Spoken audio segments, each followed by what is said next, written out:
بسم الله الرحمن الرحيم قل من يخلقكم بالليل والنهار من الرحمن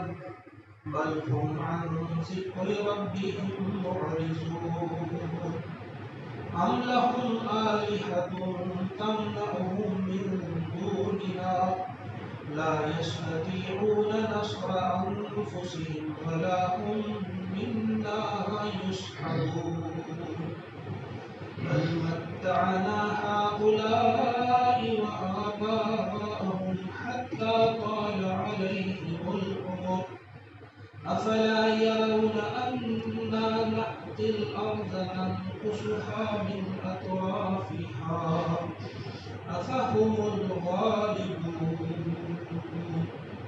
صدق الله العظيم.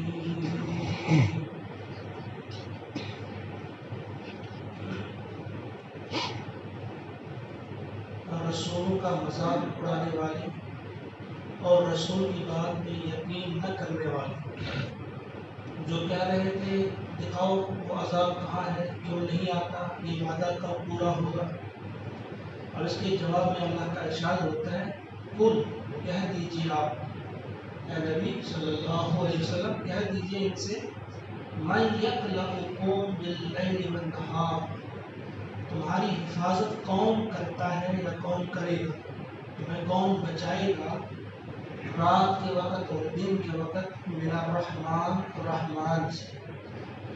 یعنی ان سے بتا دیجئے اگر اللہ کا عذاب آ گیا، اللہ کا وہ زبردست ہاتھ تم پر پڑ گیا، کیا تیاری تم نے کر کے رکھی ہے، کون تمہیں بچانے والا ہے، چاہے رات کے وقت وہ عذاب آئے یا دن کے وقت۔ ایک اس کے یہ معنی بتائیں مفسرین، ایک اس کا مطلب یہ بھی ہے کہ یہ جب تم شام کو سوتے ہو کون ہے جو تمہاری حفاظت کرتا ہے، جب تم دن کو گھر میں ہوتے ہو یا گھر سے باہر ہوتے ہو تمہاری حفاظت کون کرتا ہے۔ اس آیت کا ایک مفہوم یہ بھی ہے جیسا کہ دوسری آیات میں ہے، ایک جگہ اللہ نے فرمایا کہ وہی ہے جو تم پر حفاظت کرنے والی فرشتے بھیجتا ہے حفظہ، اور دوسری جگہ فرمایا لہم معقبات، ان کے لیے معقبات، ان کے لیے حفاظت کرنے والے فرشتے ہیں جو ان لوگوں کی حفاظت کرتے ہیں۔ گویا ہم آپ کوئی بھی ہو، مومن ہو، کافر ہو، ملحد ہو، بے دین ہو، کوئی بھی ہو، وہ اللہ کی حفاظت کے بغیر ایک پل بھی کھڑا نہیں رہ سکتا۔ القیوم اللہ کی ایک صفت ہے، قائم رکھنے والا، وہی قائم رکھے ہوئے ہے پوری کائنات کو، اور وہی قائم رکھے ہوئے ہے، زندہ رکھے ہوئے ہے ہر انسان، وہی حفاظت فرماتا ہے۔ یہ معنی اس کے دوسرا معنی یہ جو ابھی میں نے بتایا، یہ جو عذاب کا مطالبہ کر رہے ہیں، عذاب کی جلدی مچا رہے ہیں، ان سے کہہ دیجئے جب اللہ کا عذاب آ جائے گا پھر کون ہے وہ جو اس عذاب کو روک سکے۔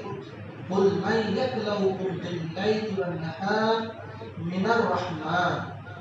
الرحمن کی گرفت جب آ جائے گی تو اس کی گرفت سے بچانے والا، اس کے عذاب سے بچانے والا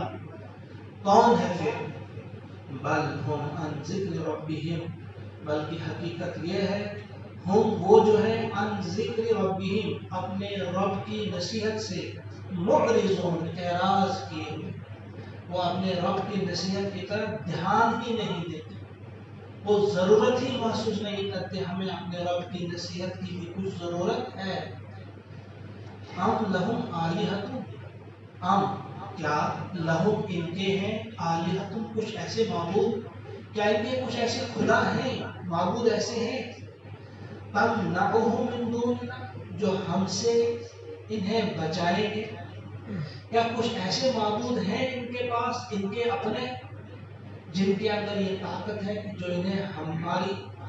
گرفت سے بچائیں گے۔ لا یستطیعون، وہ استطاعت نہیں رکھتے، وہ سکت نہیں رکھتے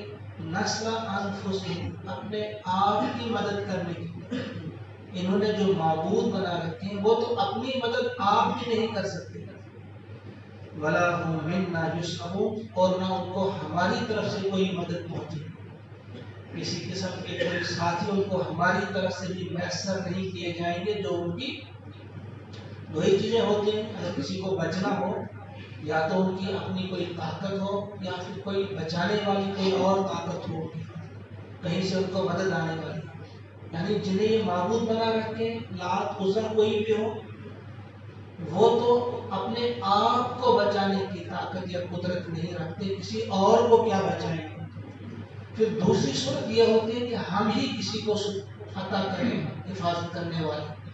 ہم ہی کسی کے محافظ مہیا کریں، تو وہ بھی وہاں سے بھی وہ نا امید ہے، ہم ان کے لیے اپنے محافظ نہیں بھیجیں گے، جب ہمارا عذاب آئے گا تو ان کو گرفت میں لے لے گا۔ بل متعنا، اب بتائیے حقیقت کیا ہے، دراصل بات کیا ہے، اس میں بڑا سبق ہے ہم سب کے لیے۔ اللہ تعالیٰ ہم سب کو اپنی حفاظت میں رکھے، لیکن ہم سب کے لیے اس میں سبق ہے بل متعنا، حقیقت یہ ہے کہ ہم نے انہیں متاع یعنی دنیاوی ساز و سامان بہت زیادہ دیا ہے انہیں، متعنا ہؤلاء انہیں و آباءہم اور ان کے آبا، یعنی دنیا میں جو ان کو چاہیے تھا، دنیا کے عیش و آرام کے لیے جو سامان انہیں چاہیے تھا، ہم نے وافر مقدار میں انہیں دے رکھا، اور ان کے آبا و اجداد کو بھی دے رکھا تھا۔ ہم نے ان کو مالدار بنا دیا تھا، ہم نے ان کو عیش کرنے والا بنا دیا تھا، سب کچھ انہیں دیا تھا۔ حتیٰ طال علیہم العمر، یہاں تک کہ کافی لمبی مدت گزر گئی، یعنی بہت پہلے سے ان کو ہم نے بہت کچھ دے رکھا ہے۔ اس سے کیا ہوا ہے، ان کو ایک خبر یہ ذہن میں آ گیا ہے کہ شاید یہ دنیا ایسے ہی چلے گی، ہم کو ملا ہے تو ملتا ہی رہے گا، یہ ہمیں ہمارے باپ دادا نے ہمارے لیے رکھا ہے، وہی سمجھتے ہیں، انہیں یہ خیال نہیں کہ یہ باپ دادا کی کمائی نہیں، اللہ نے ہمیں دی۔ اس خبر میں یا اس قسم کی غلط فہمی میں ہم بھی مبتلا ہیں۔ اگر ہم کو بہت کچھ ملا ہے، عیش و راحت، پچھلے بادشاہوں کو وہ چیزیں میسر نہیں تھی جو آج ہمیں میسر ہے۔ یہ ایئر کنڈیشن روم سے کن کو میسر ہے، اعلیٰ سے اعلیٰ قسم کے کھانے، اعلیٰ سے اعلیٰ قسم کے بستر، فرش، فروش، گھر، سب کچھ ہمیں ہے، اعلیٰ قسم کی گاڑیاں، اور پھر جہازوں کا سفر کرنا، کہاں کہاں ہم نہیں جاتے، یہ بہت کچھ دیا رکھا اللہ تعالیٰ نے۔ غریب سے غریب انسان بھی آج کا جو ہے وہ بہت کچھ اس کے پاس ہے۔ کہا اللہ تبارک و تعالیٰ فرماتے ہیں کہ دراصل یہ اس خبر میں مبتلا ہو جاتے ہیں کہ یہ سب کچھ ہمیں اپنی کمائی ہے، یہ ہمارے باپ دادا کی کمائی ہے، یہ نہیں سمجھتے یہ نہ تمہارے باپ دادا کا دیا ہے نہ تمہارا اپنا، بلکہ یہ اللہ کا دیا، یہ سب کچھ اسی کا دیا ہے۔ اصل میں یہ بات ہے کہ یہ اسی کو سمجھے ہیں کہ یہ ہمارا ہے، کوئی ہم سے چھیننے والا نہیں ہے، یہ دنیا ایسی چلتی رہے گی۔ تو فرمایا،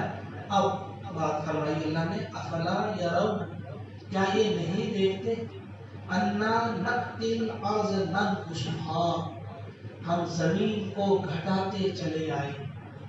ہم زمین کو گھٹاتے چلے جا رہے ہیں، من اطرافها، اس کے کناروں سے، یعنی چاروں طرف سے ہم اس زمین کو گھٹاتے چلے آ رہے ہیں۔ افہم الغالبون، کیا پھر بھی یہی غالب آئیں گے؟ اب اس کا مطلب کیا ہے،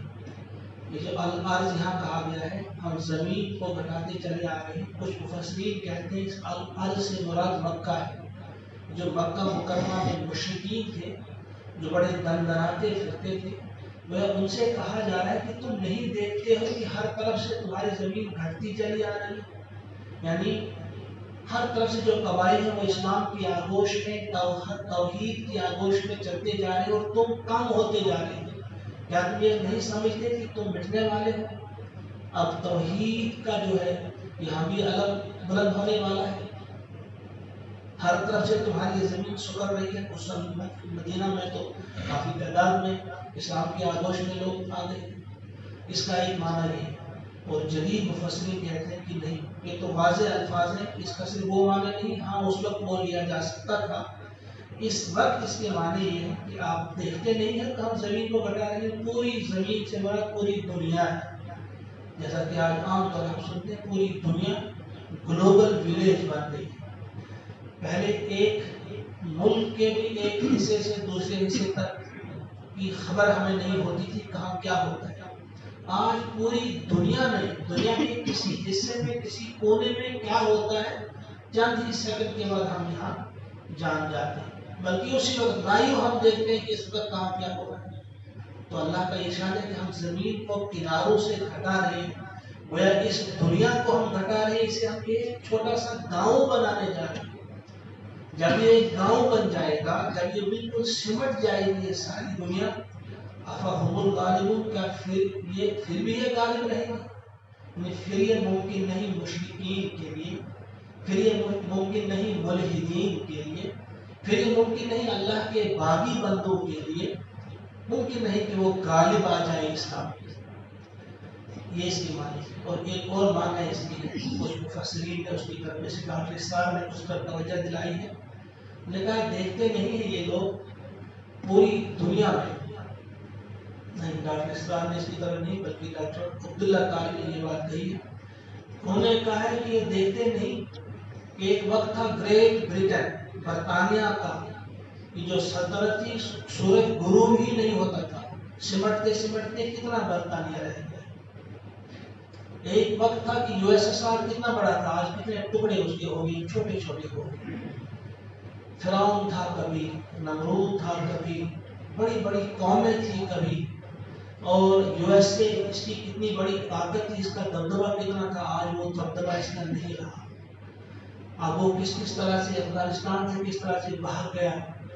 اور اس کی طاقت بھی کس طرح ختم ہو رہی ہے۔ یعنی یہ سب چیزیں جو ہیں، جو کوئی بھی فرعون وقت کا ہو، اس کی کتنی بھی بڑی طاقت ہو، اسے ان باتوں پر دھیان دینا چاہیے کہ طاقت جو انہیں دی جاتی ہے، ان کے پاس جو ہوتی ہے، یہ ان کی اپنی کمائی نہیں ہوتی، اللہ کی طرف سے عطا کی ہوتی ہے۔ جب چاہتا ہے وہ طاقت چھین لیتا ہے، جب چاہتا ہے وہ ان سے اقتدار لے لیتا ہے۔ تو فرمایا کہ اس وقت آپ دیکھتے ہو، اپنے کسی دور دراز گاؤں میں بیٹھ کر دیکھتے ہو کہ دنیا میں کہاں کیا ہو رہا ہے۔ جب تم یہ سب کچھ دیکھ رہے ہو، پھر بھی تم یہ سمجھتے ہو کہ کوئی اور غالب آنے والا ہے، کوئی اور غالب آنے والا نہیں، خدا ہی غالب ہوتا رہے گا، خدا کا دین ہی غالب ہوتا رہے گا، اللہ کے دین ہی کو فتح اسی کے لیے ہے۔ اللہ سے دعا ہے کہ ہم بھی اللہ تعالیٰ کے دین کے مددگار بنے، انصار اللہ، جس طرح سے اللہ کہتا ہے من انصاری اللہ، اس اللہ کے دین کے مددگار بننے والے کون کون ہیں؟ اللہ ہم سب کو بھی توفیق عطا فرمائے، ہم بھی ان انصار اللہ میں شامل ہو جائیں، جہاں تک ہم سے بھی ہو سکے دین کے ہم مددگار بنے۔ اللهم اجعل القرآن ربيع قلوبنا ونور أبصارنا وشفاء صدورنا وذهاب همومنا وغمومنا، وصلى الله وسلم على سيدنا ومولانا محمد وآله وأصحابه أجمعين برحمتك يا أرحم الراحمين۔ السلام علیکم۔